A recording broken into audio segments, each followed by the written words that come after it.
Hello, কি অবস্থা সবার? আশা করি তোমরা সবাই ভালো আছো। আচ্ছা, আমরা এখানে আজ যা অধ্যায়টা পড়বো তা হচ্ছে কি বল। বলের মধ্যে একটা টপিক আছে, নিউটনের প্রথম সূত্র ও কি জড়তার ধারণা। ঠিক আছে? আচ্ছা, প্রথমে আমরা জড়তা জিনিসটা কি একটু বোঝার চেষ্টা করি। ধরি এখানে আমাদের দুইটি গাড়ি আছে, একটি হচ্ছে সাইকেল। সাইকেলের বেগ কত? 10 মিটার পার সেকেন্ড। ওকে। আচ্ছা, তারপর আরেকটি ট্রাক আছে, ট্রাকের বেগ কত? ভি ইকুয়াল টু কত? সেও সেম, 10 মিটার পার সেকেন্ড। ওকে। আচ্ছা, আমরা তোমাকে দায়িত্ব দিলাম কি এই ট্রাকটাকে আটকাতে হবে। এই ট্রাকটাকে কি করতে হবে? আটকাতে হবে, সাথে কি এই সাইকেলটাকে আটকাতে হবে। ওকে।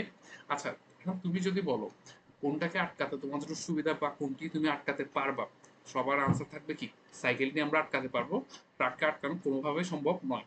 কেন? এখানে দেখো, দুইজনের বেগ কিন্তু সেম, দুইজনের বেগ কিন্তু সেম, কিন্তু ট্রাকের ভরটা কি অনেক বেশি। ট্রাকের ভরটাই কি অনেক বেশি।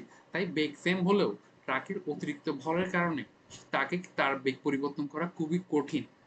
একটু খেয়াল করি, দুইজনের বেগ সেম থাকলেও আমাদের কি ট্রাকের ভর বেশি থাকার কারণে, ট্রাকের ভর বেশি থাকার কারণে কি এর বেগ পরিবর্তন করা কঠিন। ঠিক আছে? তাহলে জড়তা জিনিসটা কি? জড়তা জিনিসটা হচ্ছে বস্তু যে অবস্থায় আছে ওই অবস্থায় থাকার প্রবণতা। ঠিক আছে? আর জড়তা কিসের উপর ডিপেন্ড করে? জড়তা আমাদের কিসের উপর ডিপেন্ড করে? ভরের উপর ডিপেন্ড করে। ওকে। আচ্ছা, এতটুকু কি বুঝতে পেরেছি? আচ্ছা, এবার আসি আমরা একটু সূত্রটা বুঝার চেষ্টা করি। সূত্র বেশি কিছু না, সোজা জিনিস, যেমন কি ভর বেগের পরিবর্তন ডেল পি ইকুয়াল টু কত? M del V. ওকে, বা এম ইন্টু কত? V two minus V one. এখানে সবকিছু দেওয়া আছে। পি হচ্ছে কি আমাদের জন্য ভরবেগ, ভরবেগ বা এখানে ভরবেগের পরিবর্তন হবে। আচ্ছা, তারপর এখানে আসছে কত আমাদের জন্য? এম। এম হচ্ছে কি আমাদের বস্তুর ভর, এম হচ্ছে আমাদের জন্য বস্তুর ভর। আর ভি হচ্ছে কি আমাদের জন্য শেষ বেগ, ইউ হচ্ছে কি আমাদের জন্য আদি বেগ। ওকে। আচ্ছা, এটা যদি আমরা একটু প্র্যাকটিক্যালি বুঝতে চাই, মনে করো একজন লোক দৌড়াচ্ছে। ঠিক আছে? একজন লোক সে কি দৌড়াচ্ছে, সে 3 সেকেন্ড সময়, সে যখন 3 সেকেন্ড বা অন্য যে কোনো একটা সেকেন্ডে তার আদি বেগ হবে কত? 5 মিটার পার সেকেন্ড। তার যে মুহূর্তে আমরা 5 মিটার পার সেকেন্ড ধরেছি, তার চেয়ে মনে করি কিছু সময় পর তার বেগ ভি ইকুয়াল টু কত আসতেছে আমাদের? 10 মিটার পার সেকেন্ড। ওকে। আর ব্যক্তিটার ভর কত? M equal to 60 KG. Okay. তাহলে তার ভর বেগের পরিবর্তন কত একটু খেয়াল করি। তার ভর বেগের পরিবর্তন আমরা কি জানি? ভর বেগের পরিবর্তন, ভর বেগের পরিবর্তন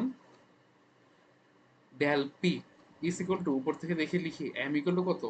V, M into V minus U. তারপর ব্রেকেটের মধ্যে থাকবে এম এর ভ্যালু কত? 60। তাহলে এখানে ভি এর ভ্যালু কত? 10। ইউ এর ভ্যালু কত? 5। তাহলে এখানে আসছে কত আমাদের? 60 ইন্টু 5। তাহলে 500 কত? 30। তাহলে এখানে আসবে কত? 300। এখানে আসতেছে আমাদের জন্য 300 কেজি মিটার পার সেকেন্ড। ওকে। তাহলে এই ব্যক্তিটার ভরবেগের পরিবর্তন কতটুকু হয়েছে যখন সে 5 থেকে 10 উঠেছে, তার ভরবেগের পরিবর্তন কতটুকু হয়েছে তা কি আমরা এই সূত্র দিয়ে মাপতে পারি। এই সূত্রের কি আরো ব্যাখ্যা বা এই সূত্রের অ্যাপ্লাই আমরা পরের ভিডিওতে আরো জানবো। ওকে।